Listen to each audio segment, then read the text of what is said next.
Monsieur le Président, ma proposition ne vise pas simplement à provoquer ou à faire du spectacle. Je voudrais dire ce que chacun de nous pense et souhaite. Qui ici ne souhaite pas que la dette soit purement et simplement effacée? Celui qui ne le souhaite pas, il peut sortir, prendre son avion et aller tout de suite à la Banque mondiale payer. Tous nous souhaitons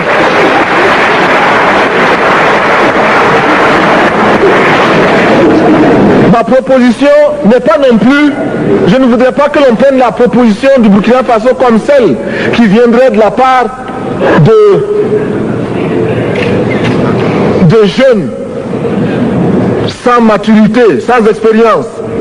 Je ne voudrais pas non plus que l'on pense qu'il n'y a que les révolutionnaires à parler de cette façon. Je voudrais que l'on admette que c'est simplement l'objectivité et l'obligation. Et je peux citer dans les exemples de ceux qui ont dit de ne pas payer la dette, des révolutionnaires comme des non-révolutionnaires, des jeunes comme des vieux. Je citerai par exemple, Fidel Castro a déjà dit de ne pas payer. Il n'a pas mon âge, même s'il est révolutionnaire. Mais je pourrais citer également François Mitterrand, qui a dit que les pays africains ne peuvent pas payer, les pays pauvres ne peuvent pas. Je pourrais citer Madame le Premier ministre. Je ne connais pas son âge et je m'en voudrais de le lui demander. Mais c'est un exemple. Je voudrais citer également le président Félix Houphouët-Boigny. Il n'a pas mon âge. Cependant, il a déclaré officiellement, publiquement, qu'au moins pour ce qui concerne son pays, la Côte d'Ivoire ne peut pas payer. Or, la Côte d'Ivoire est classée parmi les pays les plus aisés d'Afrique, au moins d'Afrique francophone. C'est pourquoi d'ailleurs il est normal qu'elle paye plus en contribution ici. Mais, Monsieur le Président, ce n'est donc pas de la provocation. Je voudrais que très sagement, vous nous offriez des solutions. Je voudrais que notre conférence adopte la nécessité de dire clairement que nous ne pouvons pas payer la dette. Même pas dans un esprit belliqueux, belliciste. Ceci pour éviter que nous n'allions individuellement nous faire assassiner. Si le Burkina Faso tout seul refuse de payer la dette, je ne serai pas là à la prochaine conférence. Par contre, avec le soutien de tous, dont j'ai besoin,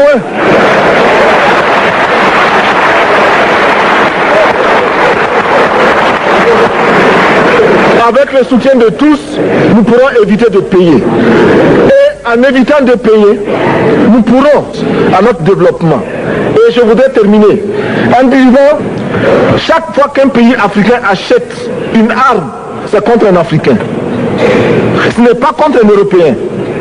Ce n'est pas contre un Asiatique. C'est contre un Africain. Par conséquent, nous devons également, dans la lancée de la résolution de la question de la dette, trouver une solution au problème de l'armement. Je suis militaire et je porte une arme. Mais Monsieur le Président, je voudrais que nous nous désarmions. Parce que moi, je porte l'unique arme que je possède et d'autres ont camouflé les armes qu'ils ont.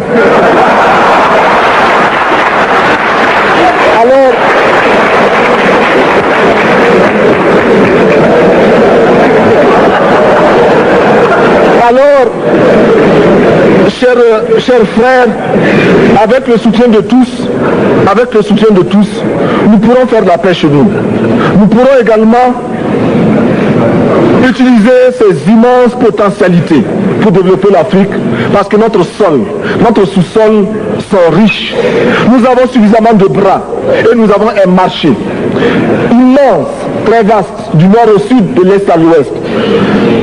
Nous avons suffisamment de capacités intellectuelles pour créer, ou tout au moins prendre la technologie et la science partout où nous pourrons les trouver. Monsieur le Président, faisons en sorte que nous mettions au point ce front uni d'Addis Abeba contre la dette. Faisons en sorte que ce soit à partir d'Addis Abeba que nous décidions de limiter la course aux armements entre pays faibles et pauvres. Les gourdins et les coutelas que nous achetons sont inutiles. Faisons en sorte également que le marché africain soit le marché des Africains. Produire en Afrique, transformer en Afrique et consommer en Afrique. Produisons ce dont nous avons besoin et consommons ce que nous produisons au lieu d'importer.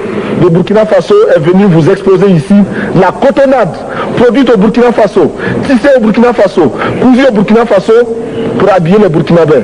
Ma délégation et moi-même, nous sommes habillés par nos tisserands, nos paysans. Il n'y a pas un seul fil qui vienne de l'Europe ou de l'Amérique. Je ne fais pas un défilé de mode, mais je voudrais simplement dire que nous devons accepter de vivre africain. C'est la seule façon de vivre libre et de vivre digne. Je vous remercie, Monsieur le Président. La patrie ou la mort, nous vaincrons.